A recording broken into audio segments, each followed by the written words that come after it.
First, I'd like to say welcome to all of our guests this afternoon. My name is Doug Dean. I'm the owner and managing partner at Schaefertz and Dean, and I want to welcome you to our Business Builder Speaker Series. This was an idea born out of COVID 3 years ago when we couldn't get together in real time. We thought it'd be nice to get together virtually. We do it once a month, the third Wednesday each month at 1 p.m., where we bring a speaker that we think has good content and value to our real estate agent community. A little bit about Schaefertz and Dean is we just celebrated our 15-year anniversary, January of this year. And in 15 years, we've closed a little over 30,000 transactions worth a combined over $6 billion in 15 years. A little bit about our background. We know you're busy and we appreciate you giving us your time today for our speaker series. To make the most of our time, we encourage you to ask questions and participate utilizing the chat box. Mark your calendar for next month. It will be April 19th at 1 p.m. Tim Arrington with Mortgage Core is going to present on understanding zero and loan down payment loan options. Those are actually making a comeback, and we're going to have a nice presentation on that. So mark your calendar for next month. This month, I'm excited to bring my friend Mark Hammond from Union Home Mortgage to talk about attracting more cash buyers utilizing delayed financing. Mark, I'm going to allow you to share your screen and take it away. Well, thank you, Doug, and thanks for everybody for attending this afternoon. A little background on me. So I work in the wholesale space of mortgage lending, and so this will be my 30th year in housing finance. So I'm old, I guess is what that means. But I work with that season. That's right. I like that season. I like that much better. So I work with thousands of loan officers all across the country. And the good news is I won't be calling you and pestering you for you to refer me deals, but I hope to give you a few nuggets this afternoon to help you guys win more listings and attract more buyers. So that's a little bit background on me. I'm an Atlanta, Georgia native. Grew up here in DeKalb County with Doug. I didn't know Doug growing up, but Doug and I both grew up in DeKalb County, so we're both DeKalb County natives. Married, 3 kids. Went to the University of Georgia. So, like I said, 30 years in the mortgage business, and a lot of it here in Atlanta. So hopefully I can give you a couple things that'll help you do some more business. So I wanted to start with sort of the current state of affairs, kind of how we got here in the housing space, our current housing market, 3 problems that I see with the current market, and then a solution I think that any mortgage lender can offer you to help you, like I said, win more listings and also maybe attract more buyers. So first, let's talk about interest rates, the elephant in the room. Rates normally go up when we have a risk of inflation, and so that certainly has happened. Happened starting about this time last year, throughout the end of the year, and then it continued into this year. So we had some inflation. And as you guys all know, rates, almost tripled in some cases, definitely doubled, from the high 2s, low 3s to up to the low 7s. That's kind of where we're at now. But the problem, and so inflation usually, in some ways, is good news for real estate. Real estate is a great hedge against inflation for people who buy real estate. Real estate's always kept up with inflation and actually usually exceeds inflation by a little bit. And when you throw in some leverage, it can be a very nice investment for your buyers. And so inflation is usually caused by an improving economy. So we've got things doing well in the economy. People are hopefully buying more houses, maybe trading up, buying second homes, buying investment properties. That's normally what happens when we have inflation. We have an improving economy. And when rates go up in an improving economy, then we typically in the mortgage business, we shift from fixed rate mortgages to ARMs, and we can still offer, your buyers an attractive interest rate and allow them to get into a house, or if they're trading up, allow them to get into a new house and not have to take on a much higher interest rate.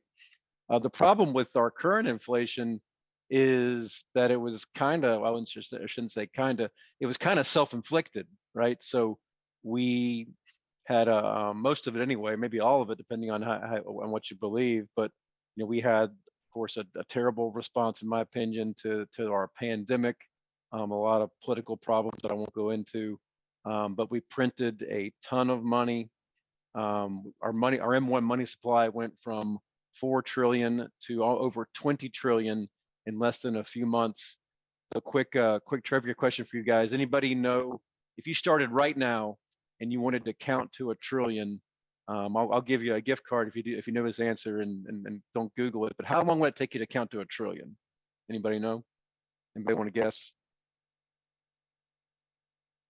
If you did one number a second, 1 trillion seconds. Okay, so how long would that be in a number we can understand? I'd need to slap a calculator on that. Yeah, so if you Google it, and you can fact check me on this. So if you Google it, 1 trillion would take you roughly 32,000 years to count. So we took our money supply from 4 trillion, which is already a lot, to over 20 trillion. And historically, that's caused inflation. We did that with a number of different varieties of things that we did. And then, of course, we went into lockdown, which really crushed our supply chains, another problem with inflation. And then, of course, we had the Russia-Ukraine war, as well, all kind of happening at the same time. So we have this inflation, which is not the inflation of the 70s, if you remember that, but it's like this self-imposed or self-inflicted inflation that we did to ourselves. And it wasn't because we had a booming economy. So that's why we have the situation that we're in, is where the Fed is now trying to fight inflation by increasing interest rates. And then at the same time, we have this little game of chicken going between the bond market and the Fed. So normally, like I mentioned before, we have economies doing well, we have inflation, people are buying more houses, rates go up, and we pivot to arms.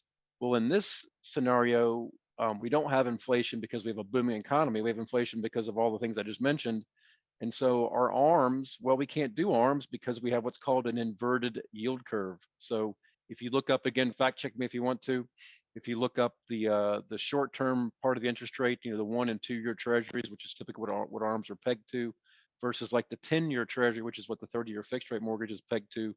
Right now, you can get 2-year money. 2-year money is more expensive than 10-year money, which is called an inverted yield curve. And that hardly ever happens. When it does happen, it means we have it's actually the bond market is actually forecasting a recession. And so the bond market's saying, yeah, we're going to have some inflation in the short term, but long term, we don't believe the inflation is going to stick because we're going to have a recession. So it's a really weird situation, you guys, and you guys are all feeling it on the street. We're feeling it in the mortgage space too. We have high rates, we have no arms, and so there's not as many options, for our buyers and also for our sellers. Sellers don't sell a house to go live in a tent. I guess there are some of them that sell a house that may they may be renters in the future, but most of them are selling a house to buy another one. And so if they're currently at a low interest rate, their incentive to sell is not quite as great as it would be. You're not going to sell your house at a 3% rate to go sign up for a 7% rate if you have a current mortgage on your house. So that is the sort of the state of the affairs with respect to rates. So I guess the good news out of that is that it's kind of like I said, it's a game of chicken between the Fed and the bond market. My bet is on the bond market, not a bunch of boomer. I'm Gen X, by the way, but a bunch of old Federal Reserve bankers sitting around a room. My bet's on the bond market. So we're probably going to have lower rates later in the year. What we don't know is it going to be lower short-term rates, which allow us to do some arms, or lower long-term rates, which allow us to do fixed rates. We don't know which one it'll be, but sometime later this year, we will have lower rates, which should help shake loose some listings and also help your buyers out too. So that's sort of a couple minute summary of what's going on with rates. And one of our 3 problems that I want to talk about first, and then we'll talk about some solutions. So the second problem is, you guys, I'm not telling you something you don't already know, is inventory, right? So inventory, it's interesting. Inventory has been dropping for a long time. This isn't the first time we've had low inventory. Inventory has been dropping for roughly 15 years. So I'm going to use the National Association of Realtors data to talk about inventory. And so, and I'll share my screen in a second to show you this, but so you can have a visual, but this data goes back to 1980. And normally active listings, according to the National Association of Realtors, run anywhere between 2 and 2.5 million, roughly. This is nationwide active listings, right? That goes from 1980 to 2006. The peak years were '07 and '08, where we bumped up over right at just over 4 million in active listings. And if you don't follow this guy, I would recommend you doing it. And I can put this, I can send this to you guys later if you want to. But Logan Mogashami with Housing Wire does a great thing called the Housing Market Tracker. So hopefully you guys can see my screen. This is his current housing market tracker. I won't take you through all of this, but he talks about rates here, and here's the 10-year Treasury and what's happened there. But I want to skip down to not this section. There's different ways you can measure inventory. I want to skip down to this National Association of Realtors data. So hopefully you guys can see that. So here is the chart, and it kind of goes back to 1980, and you can see, roughly 2 to 2.5 million listings going for a long time. We had a problem in the early 90s, listings going down to 1.5 million, then we kind of bounced back up to the 2. And then you'll see we had a steady increase, right in peaking right around 2000, 2008, a little over 4 million in active listings. And you can see the hard line he's drawn from 2008 to now. We're down, below 1 million in terms of active listings. So I know you guys, I'm not telling you something you don't already know, because you're feeling it on the street every single day.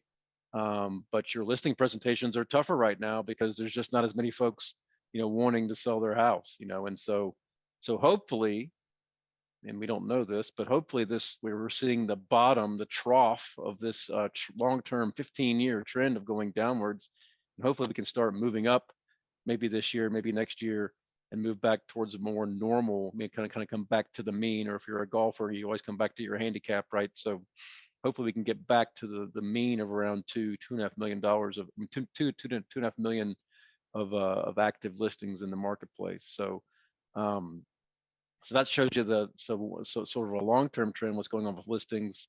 And then which leads me to our third problem, which is, we'll start with, we'll call this our generational problem.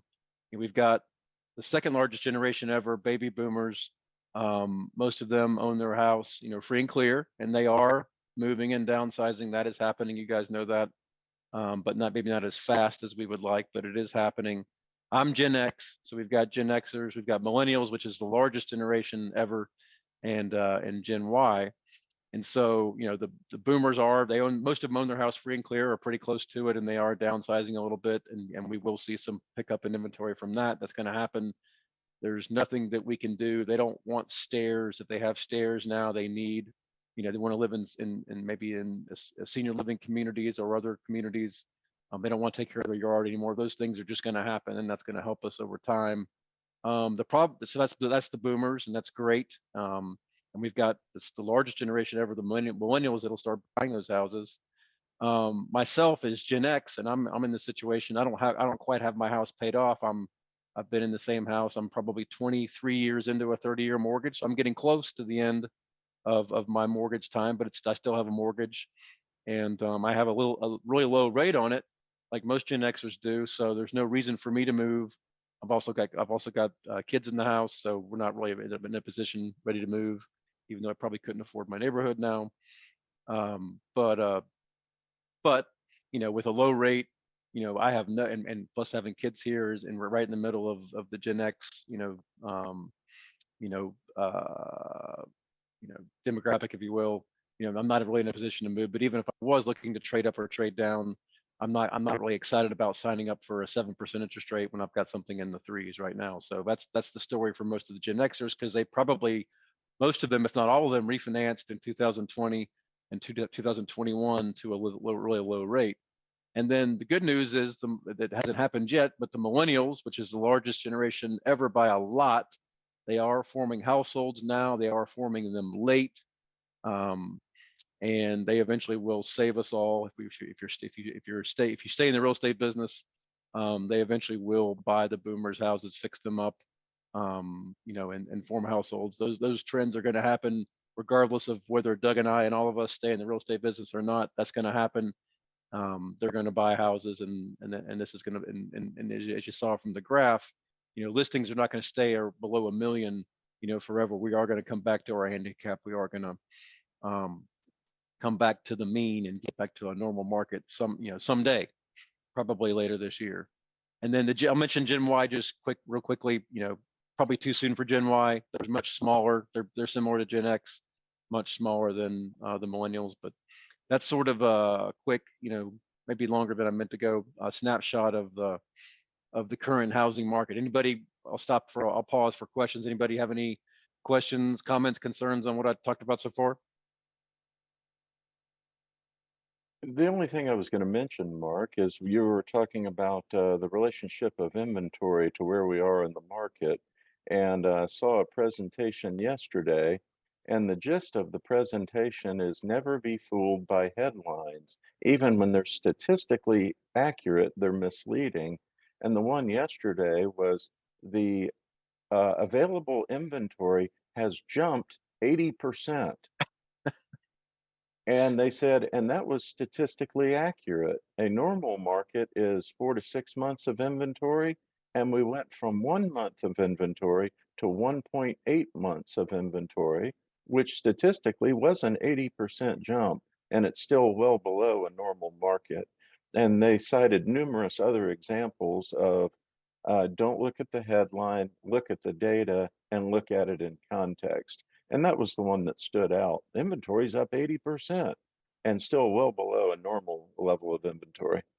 Yeah, that's actually a great point, Doug. So I try hard to do this in my daily battle against negative news, negative headlines, negativity in general. Those headlines obviously are they're meant to trigger us, right? And I guess that was a positive headline, which is good. So but yeah, they're and so the bar, as you mentioned, 80% is accurate, but the bar is so low, right? We could trip over it. Less than 1 million active listings. We'd rather the trend go that way and go up 80%. If it does that for maybe several weeks or months in a row, that's going to be wonderful. But so I think it's important to focus on activities, not focus on the headlines. It's good to be informed, good to know what's going on in the market, so you can be empathetic with your buyers and sellers when you're making those presentations. It's good to have that knowledge. But yeah, again, in your case, it was good news, and hey, it's good to get excited about that. But it's also good to be realistic too, to say, hey, it doesn't mean all of a sudden we've gone from less than 1 million active listings to back to our normal 2.5 million. Although we will get there. So that's a great point. That's a great point, to be careful with those headlines. So I wanted to talk about, in particular, a product that really every mortgage lender has access to. It's straight Fannie Mae and Freddie Mac guidelines. If you don't know a loan officer that knows about this, I'm happy to introduce you to one. Doug is as well. But it's called delayed financing. And so I won't go through all the mechanics of how that exactly works, but I'll go through some highlights that actually will benefit you guys as real estate agents. And especially when you're talking to prospective buyers, to help them out and help them maybe possibly even help you attract more cash buyers. So what is delayed financing? Well, first, it's actually a way to utilize way for a buyer to maybe make better use of their cash. So why, and I'll come back to that in a second, but let's go, why does a buyer pay cash? It doesn't really matter why they pay cash, but some of the reasons why they pay cash, you hear negotiation, maybe it helps them negotiate a better sales price because the seller is only willing to take cash offers, or obviously a cash offer, if it's been verified, has more appeal to a seller than a mortgage financing offer, especially one that's not conventional or VA. Speed helps you close faster. If they've got the cash on hand, it's been verified, it helps them close faster. Obviously, much less paperwork. The things that you signed before and during and at closing. Sorry, Doug, but this too. The documents that we sign that you prepare when you're doing a cash transaction are way fewer than the documents that they prepare with somebody who uses financing in my business. So much less paperwork. And then some folks, sometimes they have a past derogatory event. Maybe they had a short sale in the past. Maybe they had a bankruptcy or something else happened bad to them. Maybe a deed in lieu of foreclosure. They might have an embarrassing event. They think they don't qualify for a mortgage, or they're just embarrassed about it and don't want anybody pulling their credit. Who knows why they pay cash? It doesn't matter. And so if you've got a buyer, or a potential buyer that perhaps they think they want to use financing, and that may be the best route for them. There's also a thing called delayed financing where they can use cash. And so it allows them to purchase with cash now and then do a mortgage, later after your closing. So that helps you hopefully get to the closing table faster. Of course, with less paperwork, helps your buyer negotiate, um, and less paperwork, and all those nice things. And then, obviously a mortgage may be in the best long-term interests of your buyer's financial plan. And so again, normally the process is, hey, you say, you talk to your mortgage lender, um, introduce your buyer to the mortgage lender before you spend any time and money, taking them around to look at different listings. You want to make sure they actually qualify. And the typical way that happens is your mortgage lender they'll pull credit, they'll run automated underwriting, they'll look at some documentation, make sure the buyer qualifies. Maybe if it's dicey, they might have an underwriter look at it, make sure they qualify, and they'll give you a number. Hey, this is what, based on the person's income and down payment and whatnot, here's what they would qualify for with a mortgage. And there's nothing wrong with that. Actually, it's encouraged to have them do that before you spend any time. You've spent a lot of money already attracting that buyer to you. You don't want to spend any more money on that buyer if they don't actually qualify for anything, right? It's just a waste. It's a waste of your time. So it's a good exercise. I'm sure you guys all do this. But what many folks don't do is they don't look at, hey, would this person qualify for delayed financing? Do they have an IRA or a SEP or a 401k, or do they have the ability to get a gift from a family member, which maybe would allow them to not only they could use a mortgage as part of their offer, but perhaps with different ways to use cash, they could use cash. And there's different. It doesn't have to be cash in your checking account. It could be, for instance, if it was in an IRA. So what the buyer could do is access the funds in their IRA, perhaps, go ahead and pay cash for the property now, go ahead and close with you, and then after closing, they would close with their mortgage lender on what's called a cash out refinance transaction. So they can put the money, they can close with you for all cash, purchase the house, you're on your way to your next closing, your next listing presentation, whatever, and then your buyer can refinance later, maybe even a few days after closing, perhaps, with a cash out refinance, and put that money back into their IRA, put that money back into wherever they got it from. Maybe it was like a gift from a relative. There's different, I guess, flavors of cash is what I'm saying. And so normally on a cash out refinance, the buyer, and these are straight Fannie Mae and Freddie Mac guidelines, the buyer has to be on title for 12 months. So that would, if you're in a normal cash out refinance situation, the buyer has to be on title for 12 months. But there's an exception that both agencies have. It's called the delayed financing exception. And so in a situation where the buyer is paying all cash, they can refinance immediately on a cash out. And like I said, put that money back to work for them wherever they had it before. And so that's an additional way that your buyer probably didn't think about, maybe to utilize their current assets. They don't have to have the cash in the bank necessarily, although they've got it somewhere, to be able to maybe close faster and negotiate a better sales price, and put that money back to work for them. So lots of uses for it there. For your investors, obviously, they may or may not know about this situation. It's good for primary residence, second homes, and investment properties. So it's a great, if you work with investors, it's a great tool for them. It allows them to get put the money back to work for them, maybe to purchase more properties, hopefully with you. Something that they may not know about, that they would normally think they would have to wait for 12 months to be able to access the cash in their investment properties. One caveat I will say, you have to go off the purchase price.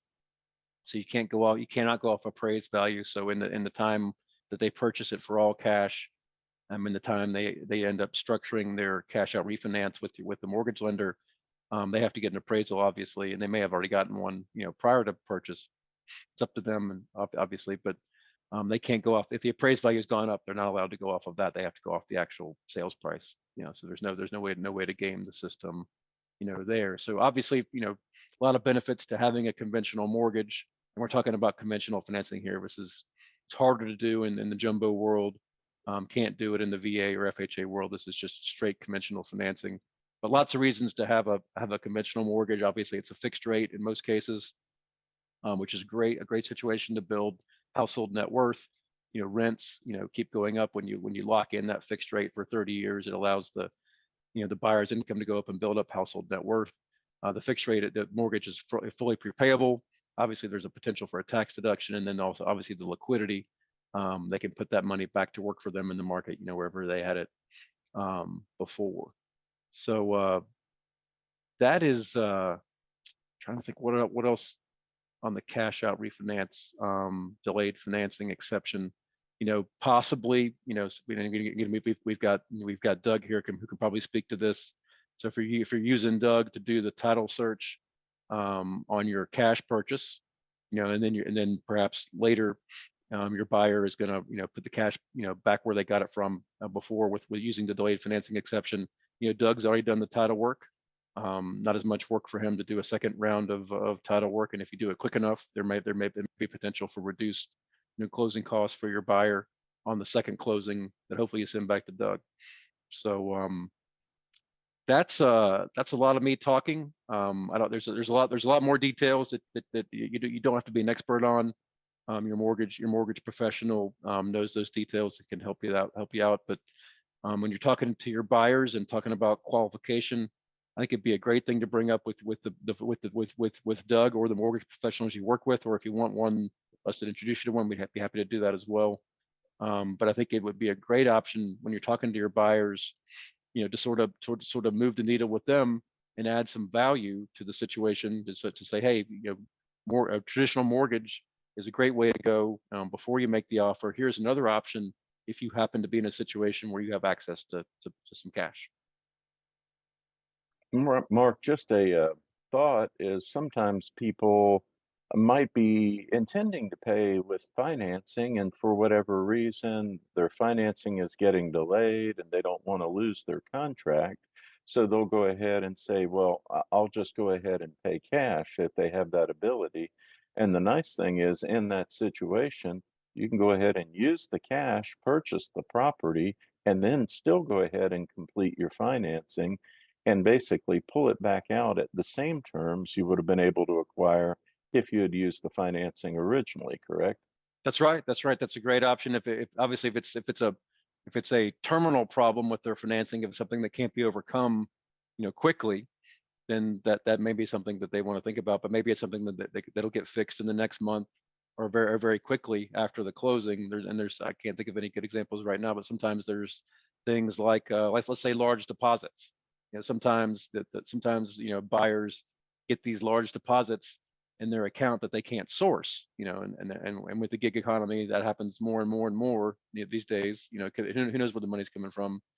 And so typically, a mortgage lender wants to see those funds to be able to have access to them, for 60 days. And so if those large deposits were throwing off your mortgage lender, and they could do a 401k loan, or they could do a withdrawal from their SEP or IRA, or maybe even access to family funds and a gift.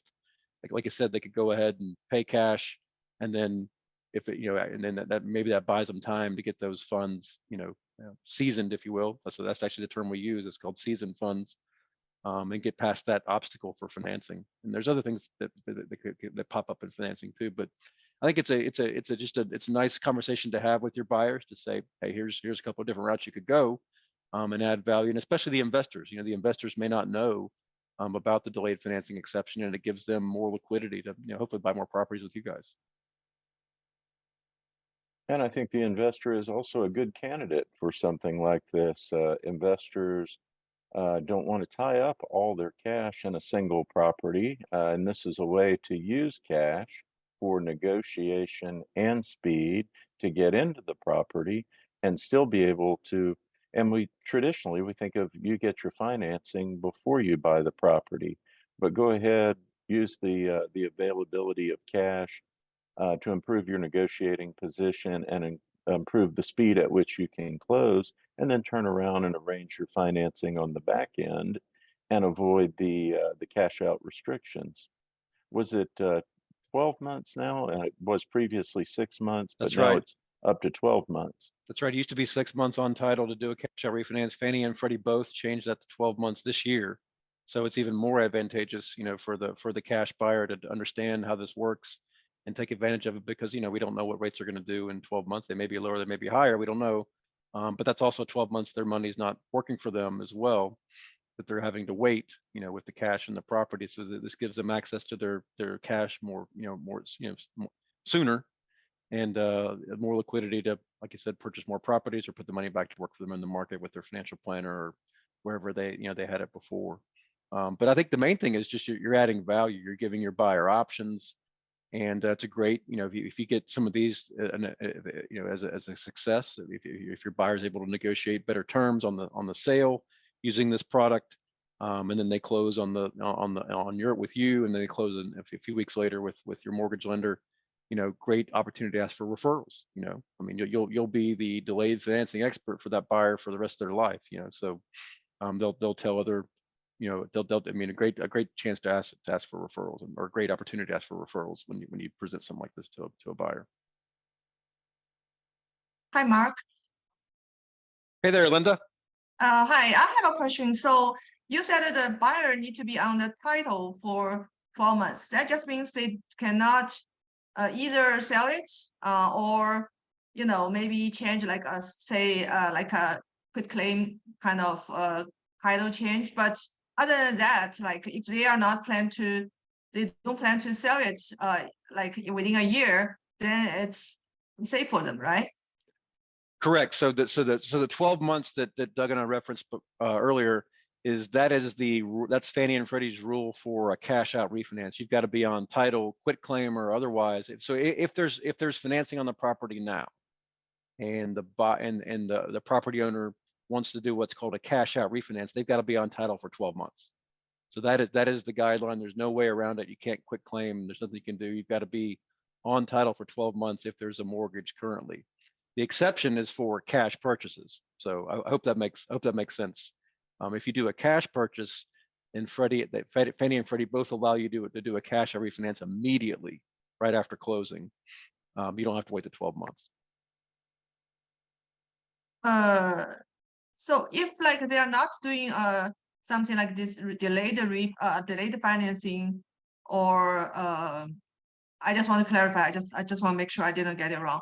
Sure. So if somebody purchased a house without this delayed financing, they just do it at a conditional, I mean the traditional one, and they are doing it, just as most of the loan, just they get the loan approved before the purchase, the transaction is closed. Then for some reason, like someone, like they need to sell the house within a year. You said it's or not, that is allowed, right?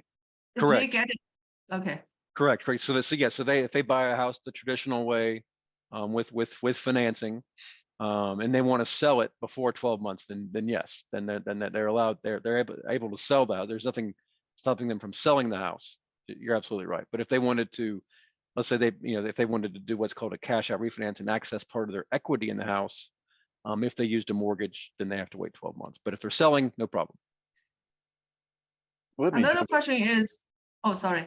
No, Another I was question just, is, Linda, I was just just going to clarify real quick. The okay. 12 months only applies to doing a cash out refinance, regardless of how you purchased the property originally, whether for cash or a loan. If you want to do a cash out refinance, there's a 12-month, you have to be on title for 12 months. Whether you buy it for cash or loan, you can sell it or quit claim it at any time. The 12 months only is you have to be on title 12 months to do a cash out refinance, unless you paid cash originally and you meet the delayed financing exception. So one thing I'm a little bit confused is the cash out refinance and the delayed financing, are they the same thing? Technically, yes. So there's a thing, and we're kind of getting into the mortgage weeds here, so I apologize for that. But when you take a mortgage application, one of the questions you ask the borrower is the loan purpose. Is it a purchase? There's really just three purposes for a loan. There's a purchase transaction, pretty straightforward. There's what's called a rate term refinance, where you're refinancing the current financing and lowering the rate. And then there's what's called a cash out financing, where you're taking some of the home's equity out with your new loan. So those are the three, and this is technically the third one. So regardless of how they acquired the property, it is considered a cash out in terms of loan purpose. So if somebody, for example, for someone to pay cash, and my question, I mean, for this cash out refinancing and that you get the loan after the transaction is closed, which is maybe good for you to bargain because you're a cash buyer, but the thing is that rate is not as good if you get the loan before before you the transaction is closed, right? Well, it's a good question. So obviously we don't know what rates are going to be when they do the cash out refinance. They could be higher, could be lower, but in a pure apples to apples comparison, yes. So if you were looking at the same down payment, if you locked in your rate on the exact same day, exact same terms, then yes, the cash out it's not much. It's slightly, the cash out rate is slightly higher, maybe an eighth in rate, possibly, which we won't do the math here, but actually works out to to less than $1 a day on most transactions. But it is slightly higher, and that's part of the discussion is like what's more important, your interest rate and your monthly payment, or the negotiating power and closing faster. That's definitely part of this discussion. But I don't think it would. In some cases, it might be better to go ahead and do the financing. If you're not getting much of an improved sales price, that might make more sense. Or maybe you get a lower rate when you do your cash out refinance. I mean that's an unknown, but it is slightly a higher rate. That is a good point.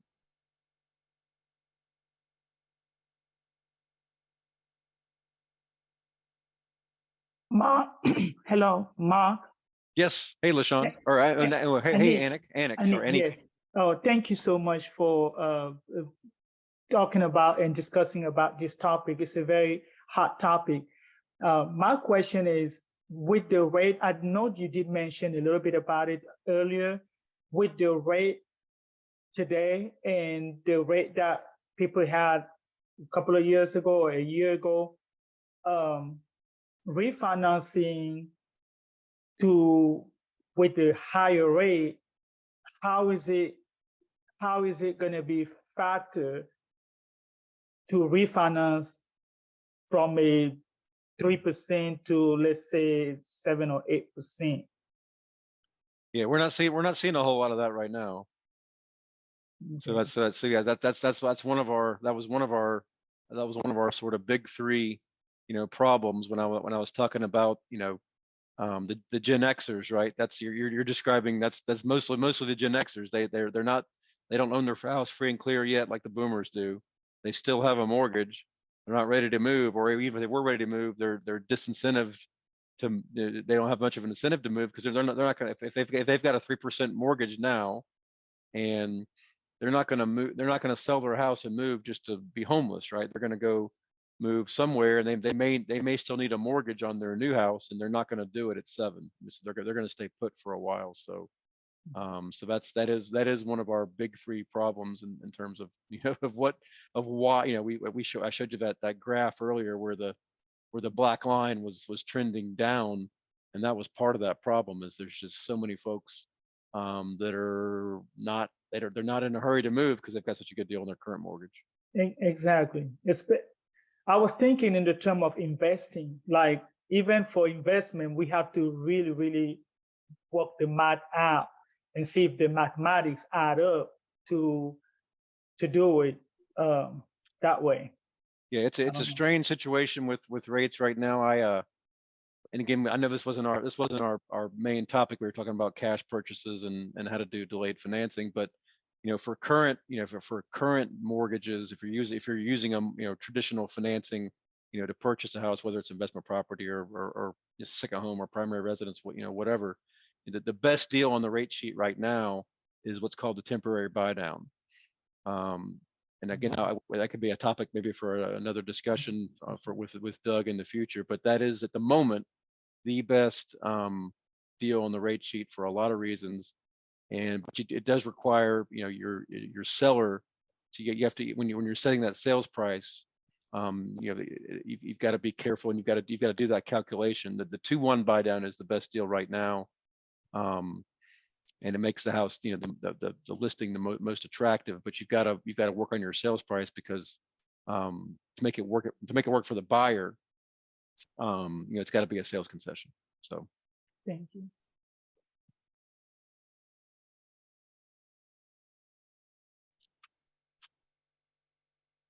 those are good questions.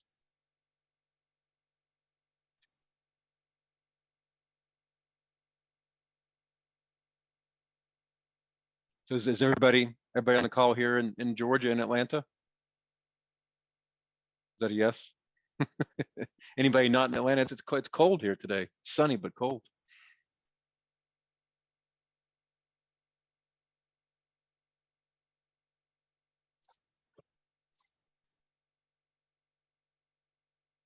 So the real benefit to the delayed financing exception for a cash buyer is that if you buy a property for cash, you have the ability to do a cash out refinance anytime after the purchase. If you purchased originally with a loan, you can't do a cash out refinance until you've been in the property or been on title for 12 months. So the delayed financing is really aimed at those that pay originally for cash and then want to convert and do a cash out refinance in less than 12 months. They have the ability to do it. Someone who originally took a loan could not do a cash out refinance for 12 months. That's exactly right. But I think it's a great discussion to have with your buyers, to sort of add value for them and give them an additional option that might be available to them, that might be attractive to them, and might help you win them to work with you versus a realtor who doesn't understand how delayed financing works. Or also those who doesn't have loan anymore. They already finished paying off the mortgage. That's a good point. And they want to buy another property. Absolutely. Yep. Being clear. Yep. Good point.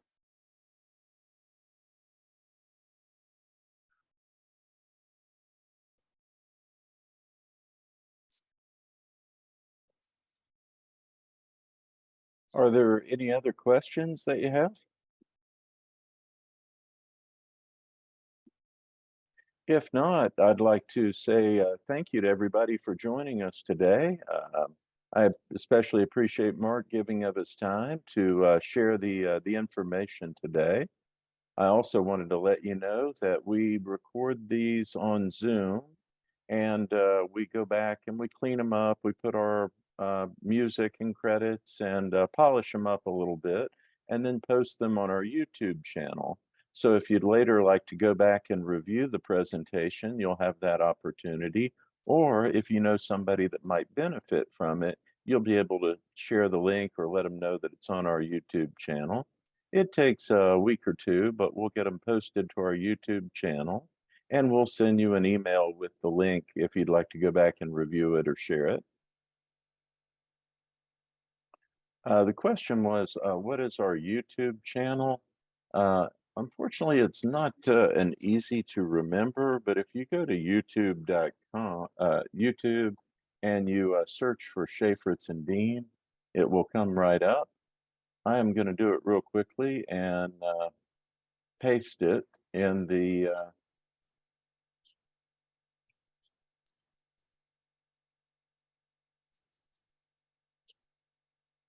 I am going to try and go to YouTube and find it, and then share that link with you.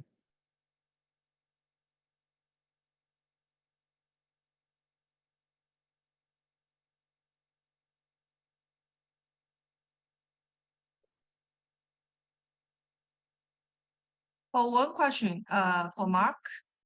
Yes. Linda. Hi, you said you have been in mortgage business for many years. Would you like to share your contact information? Oh yeah, absolutely. No, absolutely. I could put that in the chat if that's the easiest way, or if that may be the easiest way, right? So are you Yes, a Mark, go mortgage ahead. broker? So yeah, that's a great question. So I'm in what's called wholesale. So my clients are mortgage brokers. So I work with Oh, I see. thousands. So the good news is I'll never call you and bug you. You can call me anytime and I'll help you. But I won't be calling you and bugging you for referrals. My clients may. But I'm happy to help anybody on this call with anything and ever. And if you want an introduction to a good mortgage broker, happy to do it. But I work with thousands of mortgage brokers all across the country. So yes. Okay, so one of the mortgage, I mean the underwriter. So you are kind of the underwriter, right? Yes, ma'am. Okay, so one of the underwriter, my own loan application goes to, and is the United Wholesale Mortgage. So compared to them, your underwriter, is that in in the scale, like, are you similar? Yes, that's a good question. So United Wholesale Mortgage is as you know, a great company. They've done so well. Their owner actually just bought the Phoenix Suns. They just bought an NBA team. So he's done pretty well in the mortgage business, right? If he's able to buy an NBA team. So that's my number one competitor. And they do a wonderful job. If you've got a mortgage broker who's using United Wholesale Mortgage, that they'll do a really good job with your loan. I can't say a bad thing about those guys at all. My company is much smaller. We tend to do. I feel like we may do a better job with maybe tougher files. Files that require a little more hand holding. Our underwriters are very seasoned. Like myself, as Doug mentioned earlier, we're using that word seasoned, not old. We're using seasoned. So they've got great experience. If you have self-employed borrowers or buyers that have multiple real estate properties, those are places where we may do a better job than United Wholesale. They're looking for, they are looking for maybe more cookie cutter, because they're so big. I mean, they're huge, but they have great technology, great people, great owner. So if your broker is using them, they'll do a good job for sure. I did see a question in the chat that says foreign nationals. So that's a good question. So when someone asks me about foreign nationals, I always ask, and then people have different definitions of that. So I'll start with, what's a hard, straight up foreign national is probably going to be a hard money lender, which we are not. But I always like to answer a question with a question. So I guess my question would be, what makes you think they're a foreign national? Because what you may call a foreign national may be, to me, what we call a non-permanent resident alien. So maybe, Yes. I guess, would be my answer. Depends Yes, on what I makes would them like foreign to. national. Yeah, I would like to know that whether you're able to give the loan to someone with like a H1 working visa. Yeah, so we do a great job with visas. We probably do the best job in the mortgage industry with visas. We have a very, very flexible. We look at all visas. We look at everything. That any possible way to make them fit under the non-permanent resident alien status. Fannie and Freddie don't give us any specific guidelines around that. All they say is they have to be legally able to work in the U.S. So that is all. That's the only guidance they give us. So all of those visas, there's tons of them. We could spend a whole hour talking about the different visas. But there are lots of visas, and we do almost all of them. The real key, though, to make it easier for your buyers that are foreign, that are maybe from other countries, is to make sure they can establish U.S. credit. It goes a lot smoother if they can establish U.S. credit, which is not hard to do. I mean, they can do it. can, apply for a credit card. They can, maybe buy something, maybe buy a TV at Best Buy or something on credit, or even on Amazon, whatever. Buy something on credit, and in a few weeks, as long as they make a payment on time, they'll have U.S. credit, and they'll be able to do it. You can do it without U.S. credit, but it's much harder. It's a manual underwrite, and it's I wouldn't recommend it. It's way easier just to apply for a U.S. credit card and buy something with it, make a payment, and then you'll have U.S. credit for the rest of their lives. Thank you, Mark. And Sure. I will reach out to you to know more details about those details. Like maybe you can, I'll talk to you later. That sounds great. I appreciate the question. Great question. If not, I'll thank you again for joining us, and we appreciated you visiting with us today, sharing your time, and hope you've taken some value out of our presentation today. And again, a special thanks to Mark for being our guest speaker today on our Business Builder Speaker Series. And I will wish you all the best in your real estate, and go out, go forth and conquer, make it a great day. And thank you for joining us today.